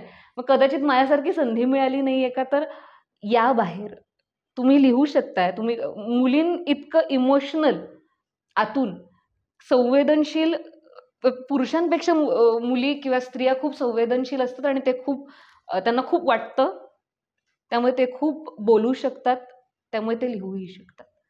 त्यांच्याकडे खूप सुंदर शब्द भांडार आहे. मुली असंच बोलताना मुलांशी वगैरे भांडताना वगैरे पण मी जेव्हा ऐकते, ते काय मस्त मस्त काय काय बोलतात आणि अरे काय बोलली रे ही, हा कॉन्टेंट मुलींकडे आहे.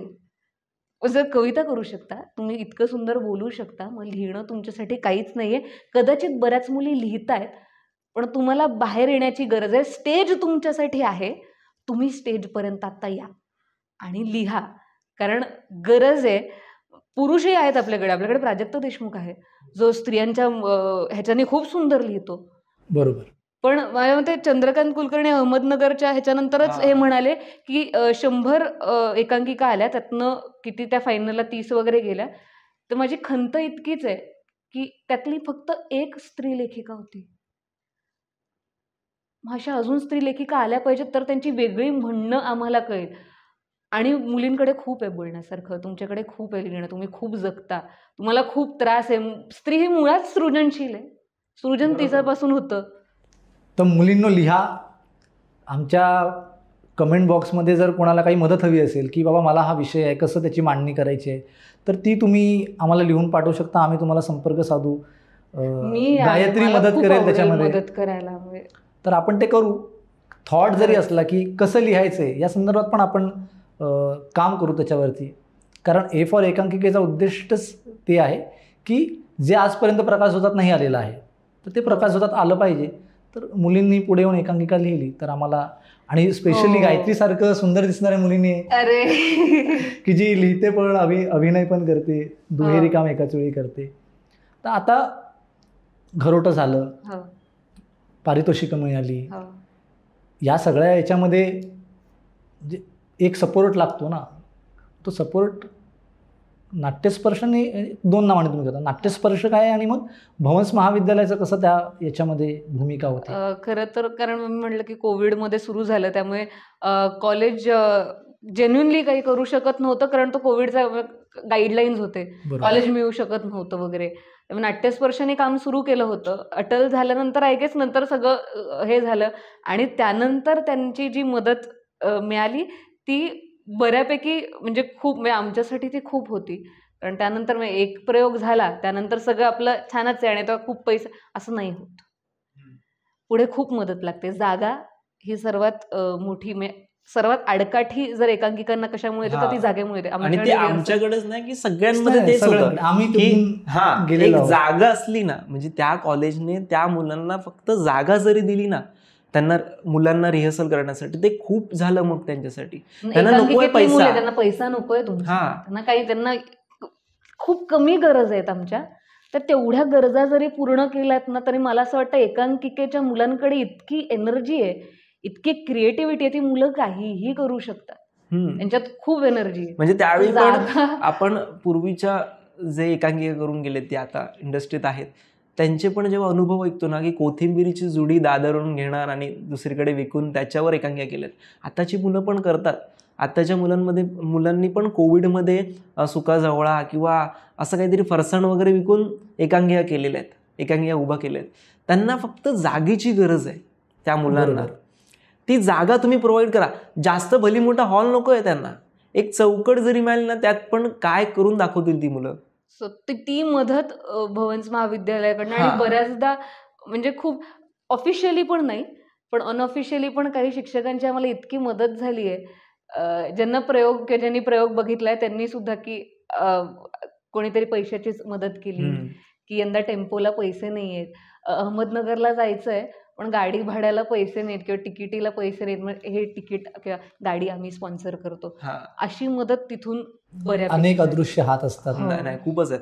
म्हणजे अजय कांबळे सर जे आमचे कल्चरलचे आहेत भवनचे, किंवा निर्मला मॅम आहेत, नेहा सावंत आहेत. म्हणजे आम्ही आत्ता स्पर्धेला निघणार असं त्यांना कळालं सुद्धा, तरी पण ते हा किती 500 काय, ओके ओके ओके खिशातून काढून तिथले तिथे दिलेत आम्हाला, असं पण झालं. फक्त त्या रूमची कोविडनंतर साफसफाई करत होतो तेव्हा मनोज सर आलेले, त्यांनी मग साफसफाई करत आहे, ओके ओके हे पैसे घ्या, साफसफाईनंतर काहीतरी खात कधीतरी चहा, कधीतरी प्रयोगानंतर आलोय आणि काही खाल्लं नाही आम्ही, आणि मग कोणीतरी, आणि आम्ही खिशातले पैसे टाकत होतो सुरुवातीला. त्यामुळे ते ठरलं होतं आपण ना 1 वेळेची चहा प्यायची, 2 वेळेची नाही प्यायची. मग ते दिवसाचे हे 10 रुपये आपले वाचतात. आणि मग हे पैसे वाचवून वाचवून जेव्हा करत होते, कोणीतरी समोर येऊन काय करताय, काही खाल्लंय का? आम्ही हां हो खाल्लं की आम्ही, आता का आता मी डबे आणले होते आणि मी खाल्लंय, चला चहा पिऊया. आम्हाला माहिती आहे, त्याला त्या माणसाला माहिती नसेल त्यांनी काय केलं, पण आम्हाला माहिती होतं की आम्ही किती वेळ उपाशी होतो. त्या चहाचं मूल वेगळं आहे. हां, आणि आम्हाला ती चहा मिळाली आहे. आणि ही मदत खूप होती तेव्हा. एकांकिका हा जो विषय आहे ना, त्यात जर तू उभा राहतोयस की एकांकिका करायला रंगमंचावर, तर त्या रंगभूमीशी जोडलेले जितकी जण आहेत ना, ती सगळी तुझ्या पाठीशी असतील. ते आम्ही एकांकिका स्पर्धांमधून बघत होतो. म्हणजे आता अमितदादा सिद्धेश नांदस्कर, ते दोघं 1 रुपया पण नाही घेत आमच्याकडून लाईट्सचे.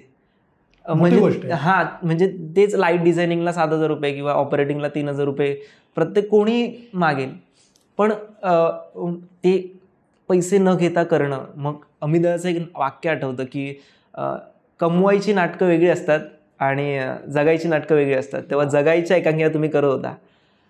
ही लोक आहेत, किंवा त्या थिएटरमधली जी माणसं आहेत, म्हणजे कोणाला नाही कळणार. आपण ना काय करूया माहिती आहे, मी लेवलचे पैसे नाही लावत, तू घे लेवल, किंवा मी 1-2 स्पॉटचे, आता संजय सर आहेत, 1-2 स्पॉटचे मी नाही लावल्या, मी कट केलेत, माहीत आहे आम्हाला पण, आम्ही पण एकांकिका केल्या आहेत, असं ते म्हणून त्या स्पॉटचा खर्च किंवा असा हळू आमच्यासाठी ना ते 100 रुपये कट करणं पण खूप मोठं होतं त्यावेळी. आहे काय, एकांकिका ही इमोशन आहे. हां, आणि जो या प्रक्रियेतनं गेला आहे ना, आता भले तो कोणत्याही वेगवेगळ्या व्यवसायात स्थिर स्थावर झाला असेल, जसं आमच्या टीममध्ये बरेच जण आहेत की जे वेगवेगळ्या व्यवसायात स्थिर स्थावर, पण एकांकिकेच्या विषयावर आम्ही काहीतरी करतो, मग आम्ही सगळे एकत्र आलेलो आहोत, काहीतरी आम्ही या कार्यक्रमाच्या माध्यमातून लोकांसमोर सादर करण्याचा प्रयत्न करतोय. तर एकदा ते इमोशन बिल्ड झालं ना तुमच्यामध्ये, तुम्हाला तो रॅम जो आहे ना, तो एकदा बिल्ड झाला, तर बाकी तुमचं डेटा कोणताही डिलीट झाला तरी ते इमोशन डिलीट होत नाही. खूप लोकांचा असा समज आहे की जो मुलगा किंवा जो कोणी रंगभूमीशी कनेक्ट झाला ना, त्याला ते डिस्कनेक्ट व्हायला खूप वेळ लागतो. तो नाहीच होत, तो चिपकला, कुठेही गेला तरी तो परत घेतो. त्या जागेची ती ताकदच इतकी आहे. कारण की कोणताच, आता मी असेल, ही असेल, किंवा तुम्ही सगळे असाल, किंवा बघणारे जितके प्रेक्षक असतील जे एकांकिकेच्या सृष्टीतून आलेले आहेत, त्यांना रंगभूमी बघितल्या बघितल्या एक चेहऱ्यावर एक स्माईल येते, तो एक उत्साह जागतो त्यावेळेचा. किंवा तो कुठला असेल, म्हातारा कोतारा जरी त्यावेळी एकांकिका 60च्या दशकात जरी करत असेल, तरी ते बघून त्याला ना ते एक वेगळीच ऊर्जा जाणवते. ती ऊर्जा खूप महत्त्वाची आहे. आणि ती आता आम्ही आत्ता सध्या शिकतोय, हळूहळू हळूहळू बघत जाऊ. आत्ता कुठेतरी रंगभूमीचा एक भाग विंगपर्यंत पण कळायला खूप. मग पुढे काय, तेच मला तेच विचारायचं की शिकल्यानंतर आता पुढे काय आहे? तुला दिग्दर्शक व्हायचंय, तुला लेखिका व्हायचं, की तुला अभिनेत्री व्हायचंय, तुला अभिनय करायचं, काय कसं? नाही, आता सध्या सुरुवात तर केली आहे दिग्दर्शनाची. आता एक वेबसिरीज झाली असिस्टंट डिरेक्टर म्हणून, हळूहळू ही पण आता अभिनेत्री ललित कला केंद्र शिकते. तर ते हळूहळू करत राहू अजून पुढे. रंगभूमीला जितकं देता येईल, निस्वार्थपणे देता येईल तितकं देत जाऊ. कारण की खूप लोकांच्या आशा आहेत. म्हणजे त्यावेळी आम्ही सुरुवात केलेली, कोणतरी आम्हाला एकांकिकेत बोलवायला येईल की बाबा तुम्ही करता का, किंवा आम्हाला कोणतरी चान्स देईल.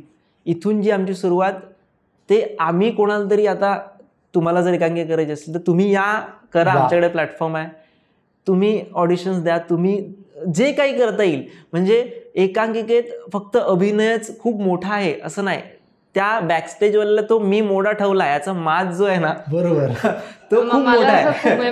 मी बॅकस्टेजवाला नेहमी सांगते, बिंदास माज करायचा.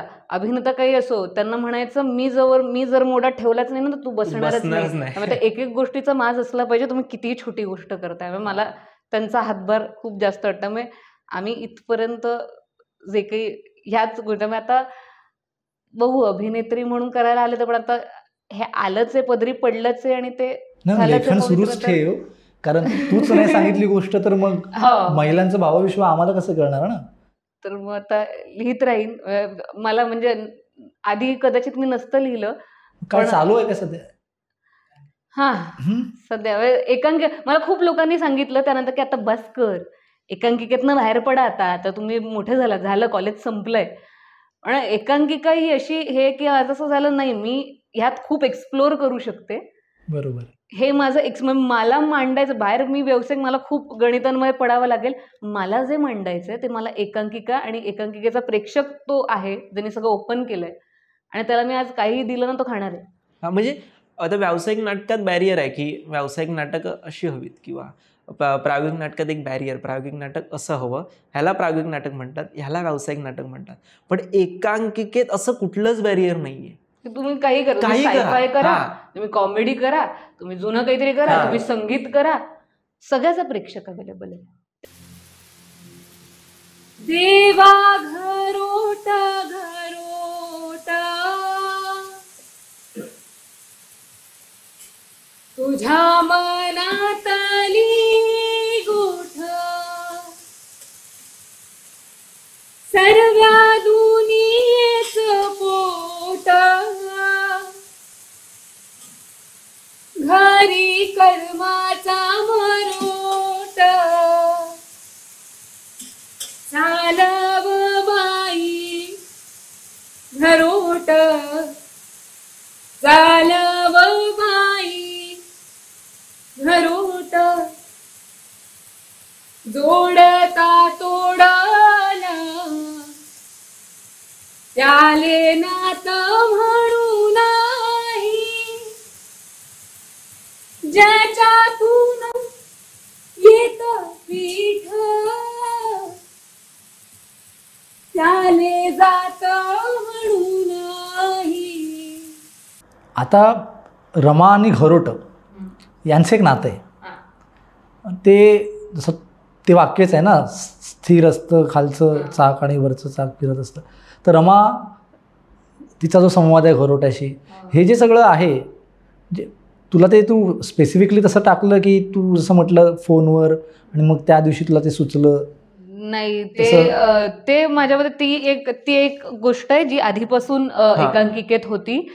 ते म्हणजे रमाचं, कारण रमा अख्ख्या ह्याच्यात रमलेली दिसते, अख्ख्या एकांकिकेत तिचं दुःख कुठेच दिसत नाही. ती सगळीकडे सगळं सांभाळूनच घेते. पण म्हणून असं नाही की ती आधीच जे म्हणते सीनमध्ये की ॲडजस्टमेंट करता आली पाहिजे, आपल्याला ते करता आलं पाहिजे.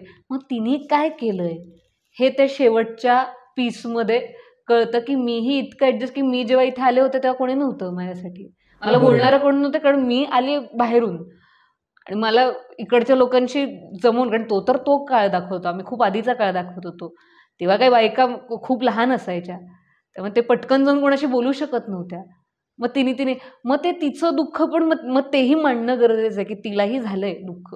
मग लोकांना किंवा प्रेक्षकांना पण दिसताना जर ही किती छान आहे, हिचं कसं सगळं छान, तर नाही आहे छान, तिचंही काहीतरी दुःख आहे आणि ते दिसणं गरजेचं आहे. म्हणून ते रमाकडनं आणलं गेलं, किंवा की हे तिने बोलावं की उगाच लोकांना सगळं छानच असतं असं नाही वाटलं पाहिजे. नसतं सगळं छान, प्रत्येकाचं आपापलं दुःख आहे, छोटं मोठं पण आहे, आणि ते रमाचंही दिसतं जेव्हा ती ते घरोट्याशी बोलते. म्हणूनच ते बहिणाबाई म्हणतात, अरे संसार संसार जसा सतावा तवा चुल्यावर, चुल्यावर. आधी हाताला चटके, तेव्हा मिळते भाकर. ते चटके लागल्याशिवाय का ती भाकर आपल्याला मिळत नाही. आता फुगड्यांचा जो उल्लेख झाला, तर मग त्याच्या तालमीत तर नक्कीच फुगडी हे काही सोपं काम नाही, येरागवाड्याचं काम नव्हे. तर ते काय एखादा मजेशीर प्रसंग त्या तालमीच्या वेळी? एकदा म्हणजे पहिल्यांदाच आम्ही ते करत होतो ना, तेव्हा 1-2 प्रयोग झाले आणि त्यानंतर असंच मध्ये एक दिवस रिहर्सल करायचा विचारला, की मध्ये खूप काळानंतर, म्हणजे तरी पण मध्ये 15 दिवस गेल्यानंतर आम्ही पहिल्यांदा रंध्रू मारली मध्ये, म्हणजे अटलच्या नंतर. त्यावेळी फुगड्या खेळता खेळता ती प्रांजल म्हणून एक मुलगी होती, ती फुगड्या खेळता खेळता बाजूच्या चुलीतून डायरेक्ट ती विंगेत फिरता कारण ह्याचा खूप इश्यू व्हायचा. हा. ते एका जागेवर बरं लाईट पण मिस करायची नाही. हा, आपल्याला आपल्या त्याबरोबर lightमध्ये तो पण जो राहायचं. लाईट आहे तिथल्या तिथे त्या पॉइंटवर फिरायचंय, ती डायरेक्ट बाहेर. बरं मुलींना ह्यांचा खूप त्रास झाला आपल्याला ते दिसताना, कारण ते हात पकडायचे आणि जागा कमी आहे त्यामुळे ते इथे नाही पकडू शकत, ते एकमेकींना इथे पकडायचे आणि त्यात आणि त्यामुळे एवढ्या इथे बांगड्या. त्यांच्या बांगड्या असायच्या प्रत्येकीच्या इथे हाताला, आणि इथे बांगड्या रुतलेल्या असायच्या. तर सगळ्यांच्या हातांना इथे मार्क्स असायचे किंवा ते खाली दोघी जणी गाठोडं घालतात, त्या बिचारांचं हे नेहमी सुजलेलं असायचं प्रत्येक प्रयोगाला. दिसताना जरी छान दिसायचं तरी त्यांचं, पण त्यांनी ते एन्जॉय केलं आणि म्हणून ते बाहेर तसं दिसलं. पण हे असं खूप काही काही रिहर्सल म्हणजे तिला म्हणजे प्रांजलचंच जरा जास्त होतं, म्हणजे तिला लगेच चक्कर यायची, म्हणजे ते करून झालं, कारण की कंटिन्यू तरी पण ते किती 10-12 सेकंद असतील, ती जास्त असतील, ती फिरतच असतं कंटिन्यू. जो आणि लाईट काय असा रपकन जाणार तर नाही आहे, हळूहळू हळूहळू जोपर्यंत पूर्ण ब्लॅकआउट होत नाही तोपर्यंत तो राहणार. म्हणून आणि ब्लॅकआउटच्या आधीपासून फिरायचं आहे आणि तेवढा कालावधीत तिला यायचीच, म्हणजे तिच्यासाठी दोघं जण विंगेत अशी, तुझं झालं की ये बाबा ओढण्यासाठी, की त्या कारण की लाईट्स असतात, ती लगेच नाही बसू शकत. बरं धापा लागायच्या, लगेच सीन सुरू होतो आणि त्यांना डायलॉग, बऱ्याच सीनला ते एकतर मग ते फुगडं झाल्यानंतर ते 2 मिनिटं एकमेकांना पकडायचं, ते बिचारा एकमेकींना आपापल्या जागेवर असं घेऊन जायचे, मध्ये काय जे काय येतंय त्याला लागायचाच पाय, म्हणजे ते काही हे. आणि ते बसल्यानंतर पण जेव्हा मी एंट्री घ्यायची तेव्हा सगळे अशा आहेत सगळ्या, जे छान दिसतं ते छान असतंच असं नाही. मग ती बिचारी मध्ये ती इतकं ती चक्कर यायची की नंतर एक सीन ती पटकन बाहेर जाते, ती उठल्यानंतर पण अशी जरा हललेली असायची, ती हलत जायची जराशी.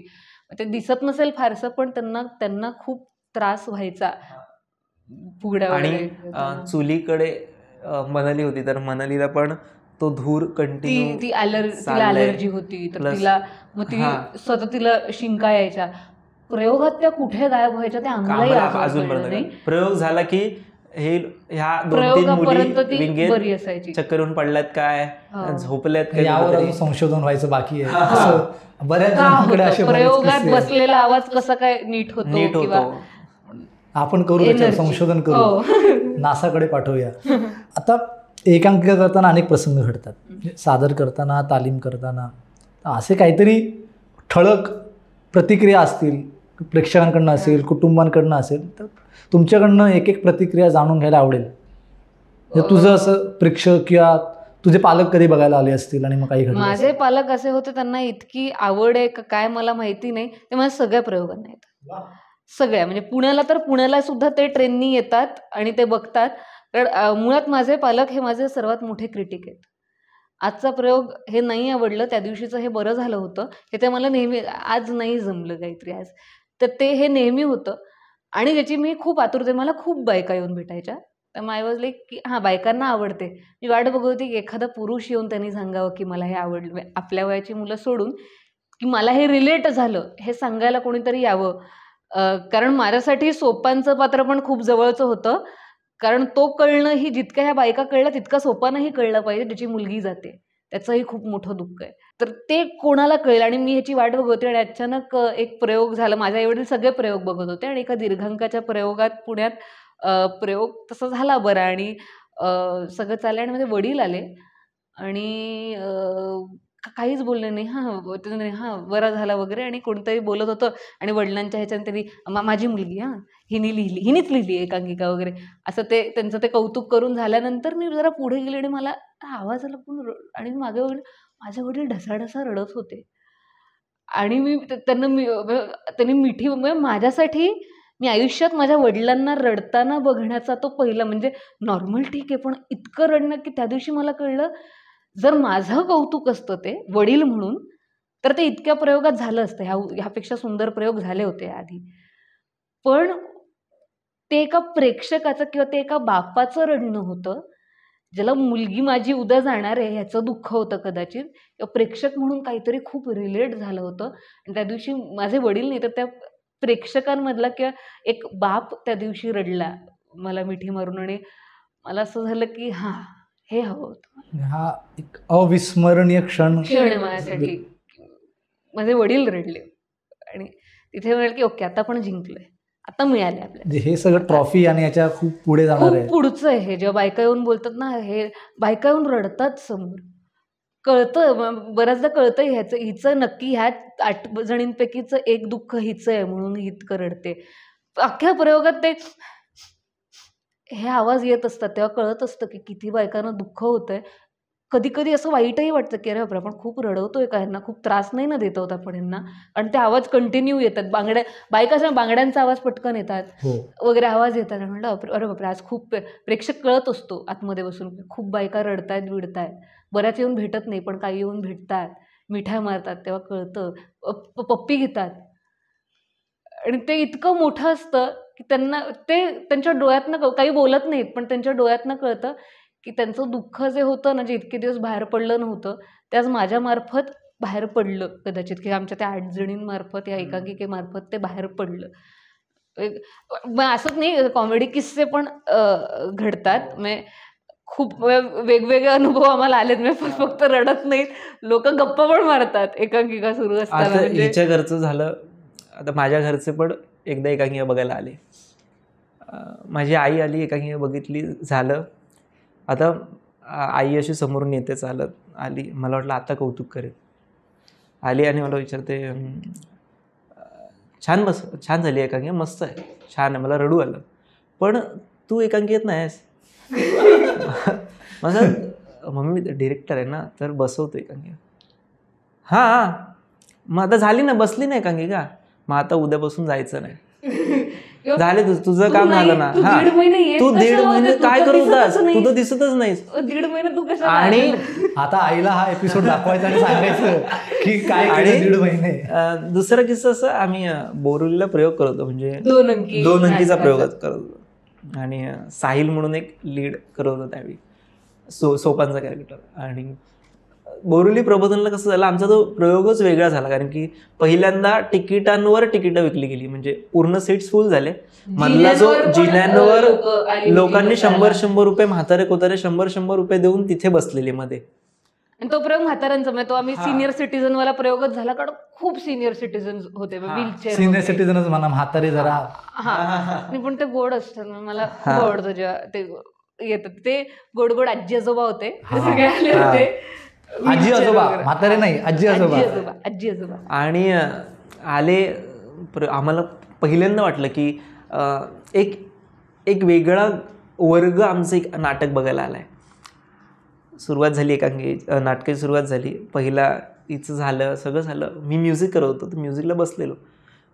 इथून सोपांची एंट्री झाली, म्हणजे तो ते ट्रंक आणि ते सुटकेस घेऊन येतो. आणि बरोबर माझ्या या साईडला इथे कोपऱ्याला एक आजोबा बसलेले, आणि ते त्याच्या एंट्रीला मोठ्याने ओरडले, अरे नातू इलो, अरे माझं नातू इलो, मुंबईतून खाऊ घेऊन इलो. अरे देवा, 10 मोजून 2.5 पहिला अंक तरी त्यांची बडबड चालू होती. मग आता खय जातलो, हा देवघरात गेलो काय, हा. त्यांना कदाचित माहिती आहे का ते रनिंग कॉमेंट्री. आणि त्यांचं चालू होतं ते. आम्ही म्युझिकला, आता तो कंट्रोल करतो, आम्हाला कळतंय की कंट्रोल करतोय तो, सांभाळून तो विंगेत गेला. विंगेत मग हसण्याचा आवाज सुरू झाला. विंगेत आम्हाला कळलं, विंगेत साहिलाला विंगेत तो हसतोय, तो आमच्या इकडचे आजोबा आहेत ते, पण त्याला असं करणार आहे. पहिला एकांकिकेत आजोबांनी इतकं एन्जॉय केलंय. पण जरा डिस्टर्ब झालं, पण आमचं झालं ठीक आहे, कोणतरी एन्जॉय तर करते, सगळ्यांनी रडणंच कुठे कंपल्शन. मध्ये एक सीन आहे 2 अंकी, ते वरांड्याचे ते बसलेले असतात, आणि त्यांचा एक काय म्हणता येईल, एक मिश्किल एक सीन आहे की ही जेव्हा जात असते, तो जेव्हा जात असतो, आणि ती त्याला अडवते, आणि थांब ना जरा, म्हणजे ऐका ना, आणि मग परत तो येतो, नाही काय नाही, परत तो निघतो आपल्या कामाला, ही परत थांबवते. असं 2-3दा होतं. त्यानंतर हे पण परत की आता थांब रे, तुला सांगलंय ना थांब म्हणत, थांब. एवढं त्यांचं चालू झालं. ती सांगतं ना थांब म्हणा, मग राव ना जरा बस तिच्यासोबत, काहीतरी बोला तरी. तेव्हा मला कळतं त्यांना इतकं रिलेट होतं, त्यांनी इतकं ते असं वाटतं की असं व्हायला पाहिजे. ते पॉझिटिव्हली घेतलं आम्ही, मजा आहे. असं पण काही गमती जमती होतात, खूप किस्से घडले तसे. आई येऊच्या आधी माळू इतके बियातच होतो मी काय म्हणते 25 वर्ष झाली आहेत तरी मग आपल्या लग्नात तुम्ही अजून आहे का बियातच मी कुठे आहे? आता मला तुमच्या दोघांना प्रश्न विचारायचा आहे की तुम्ही बऱ्याच एकांकिका पाहिल्या असतील, तर अशी कोणती एखादी एकांकिका आहे की तुम्हाला असं वाटलं की अरे हिच्यात मी काम केलं पाहिजे होतं, किंवा हा रोल मी केला पाहिजे होता, किंवा ह्याचं दिग्दर्शन असं मी करायला हवं होतं? माझ्यासाठी अशा बऱ्याच पण एक एकांकिका आहे ज्याचं आता नाटक आहे, म्हणजे ज्याचं नाटक झालं आहे, पण ती एकांकिका होती मूळ. ती म्हणजे प्राजक्त देशमुख लिखित दिग्दर्शित संगीत देवबाभळी. वा. ती माझ्या इतक्या जवळची आहे की माझ्या मते देवबाभळी वाचल्यानंतर किंवा बघितल्यानंतर मी लिखाणाला सुरुवात केली होती. तर माझं खूप मोठं इन्स्पिरेशन देवबाभळी आहे, प्राजक्त देशमुख आहे. आणि मी ती एकांकिका मी 5-6 वेळा पाहिली. म्हणजे आता तर ती आता संपायला आली तेव्हा मी आता शेवटचा जो प्रयोग बघितला, मी जाऊन हा 5वा प्रयोग आहे जिथे मी जाऊन त्यांच्याशी बोलले. 4 प्रयोग बघितल्यानंतर मला नाही बोलता आलं कधीच, आणि 5व्या प्रयोगाला मी गेले आणि मी रडले. आणि मी त्यांचा हातबीत पकडून रडून सांगितलं, नका ना बंद करू, तुमचं माहिती नाही पण मला त्रास होणार आहे. ती एक एकांकिका मला असं वाटतं की त्यातलं आवलीचं पात्र करायला गाणं बिणं ह्या मुद्दा सोडून पण ते जे आहे, जी संहिता आहे, त्यातलं सगळंच जे काही आहे ते अनुभवायला मला आवडलं असतं असं मला वाटतं. तुला? माझ्यासाठी आय थिंक 2018-19ला 29 सप्टेंबर 2006 रोजी राजरत्न भोजले आणि संकेत पाटील या दोघांची जी एकांकिका होती, भोतमांगे फॅमिली खैरलांची प्रकरणातली, त्याचा जो फॉर्म आहे ना, तो मला इतर एकांकिकेपेक्षा त्यावेळी, कारण की मी पहिल्यांदा एकांकिका बघत होतो त्यावेळी तो फॉर्म मला वेगळा वाटला.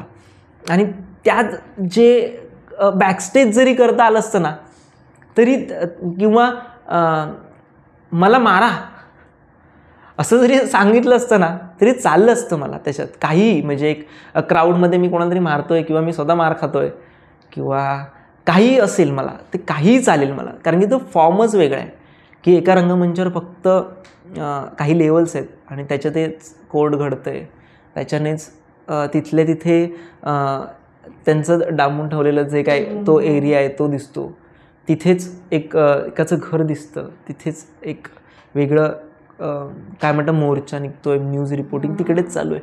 हा जो फॉर्मच वेगळा आहे, तो मला दिग्दर्शकाच्या दृष्टीने मला ती एकांकिका आवडलेली. ते पायात घुंगरू बनते मध्ये काहीतरी गायलं जायचं आणि ते गाणं भारी काहीतरी होतं. ती एकांकिका मला आपण एकत्र बघितली आणि त्यानंतर ती संपली आणि टाळ्या वाजवाव्याशाच वाटल्या. हां, आम्ही सुन्न होतो. म्हणजे काही एकांकिका असतात की टाळ वाजवून कडकडाटीने मग कर्टन ओपनिंगच्या आधी. हां, पण ते एकांकिका आता तिने सुन्न केलं होतं, आम्हाला सगळ्यांना खरं दाखवलं होतं, खऱ्यासारखं खरं दाखवलं होतं. मजा येते बघायला. म्हणजे असं नाही की फॅमिलियर एकांकिका आम्ही करतो म्हणून आम्हाला फॅमिलियर एकांकिका, गोडी गोडी एकांकिका आवडतात, पण या पण खूप खूप काही सांगून जातात. तर ती एकांकिका. आता क्लिशे असा प्रश्न आहे, पण तो महत्त्वाचा आहे, या पूर्ण एकंदरीत सेगमेंटचा महत्त्वाचा प्रश्न आहे की एकांकिकेने तुम्हाला काय दिलं?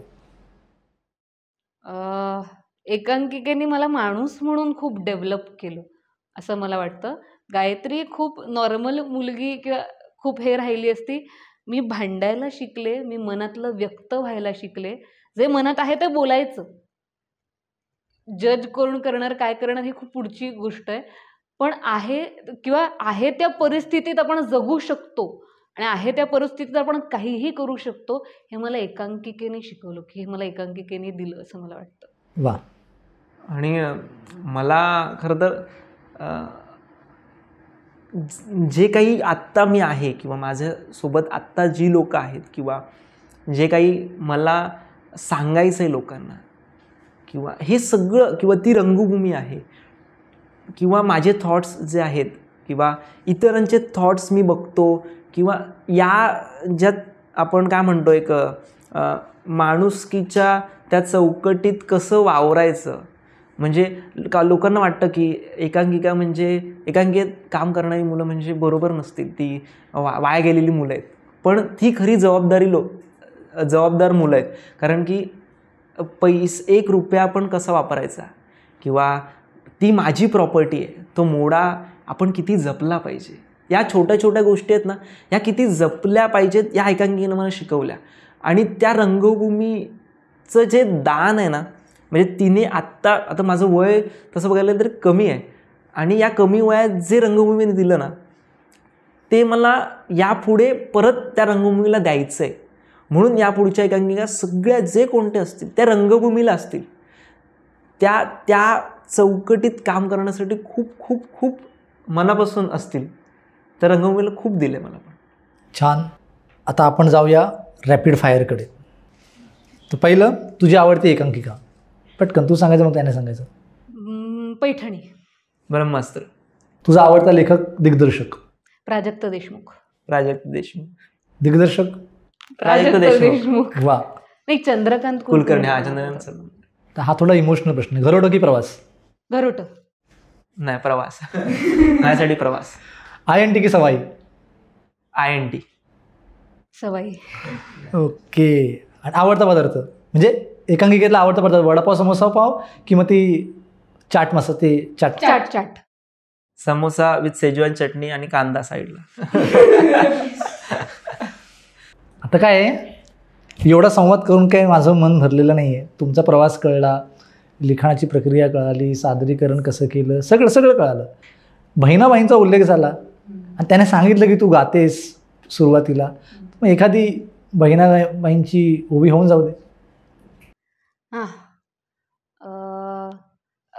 एकांकिकेचीच सुरुवात ज्या ओवीने होते, त्याच ओवीने तीच ओवी मी म्हणते. माझी माय सरस्वती मले शिकवते बोली, लेक बहिणाचे मनी किती गुपित पेरणी, माझी माय सरस्वती. तुझ्या पायाची चाहूल लागे पाना पानामधी, तुझ्या पायाची चाहूल, तुझ्या पायाची चाहूल लागे पाना पानामधी, देवा तुझं येन जान, देवा तुझं येन जान, वारा सांगे कानामधी, वारा सांगे कानामधी, माझी माय सरस्वती. धन्यवाद. थँक्यू. तर मित्रांनो, घरोटं या एकांकिकेचा प्रवास आपण घरोटच्या लेखिका आणि त्याचे दिग्दर्शक गायत्री नाईक आणि गौरव महालदार यांच्याकडून जाणून घेतला. तुम्हालाही तुमची एखादी आवडती एकांकिका असेल, जिचा प्रवास जाणून घ्यायचा असेल, तर त्या एकांकिकेचं नाव आमच्या कमेंट बॉक्समध्ये लिहा. आजचा आमचा एपिसोड कसा वाटला हे सुद्धा तुम्ही कमेंट बॉक्समध्ये नोंदवू शकता, आम्हाला सांगू शकता. तुम्ही आमच्या अविरत एंटरटेनमेंट या चॅनलला लाईक करा, सबस्क्राईब करा, जेणेकरून येणाऱ्या काळामध्ये अशाच दर्जेदार एकांकिका आम्ही तुमच्यापर्यंत घेऊन येऊ, त्यांच्या मागचा न उलगडलेला प्रवास तुम्हाला दाखवून देऊ आणि एकांकिका हे जे इमोशन आहे, जे तुमच्या आणि आमच्यामध्ये आहेच, त्याला अजून डेव्हलप करू. नमस्कार. आजच्या गप्पा खूप मस्त झाल्या आमच्या बाजूने. तुम्हाला त्या कशा वाटतात? की तुम्हाला त्या आवडल्या असतील तर प्लीज आपल्या चॅनलला किंवा ह्या व्हिडिओला लाईक करा, हा व्हिडिओ शेअर करा. आपलं अविरत एंटरटेनमेंट आणि त्याचा हा ए फॉर एकांकिका हा सेगमेंट तुम्हाला आवडला असेलच, तर प्लीज अशा अजून एकांकिका आणि अशा अजून किस्से आणि अशा अजून एकांकिकांमागच्या कथा तुम्हाला ऐकायच्या असतील तर आपल्या चॅनलला सबस्क्राईब करा आणि नोटिफिकेशन बेल आहे तीसुद्धा दावा, म्हणजे असे नवीन नवीन अपडेट्स तुमच्यापर्यंत पोहोचतील. धन्यवाद.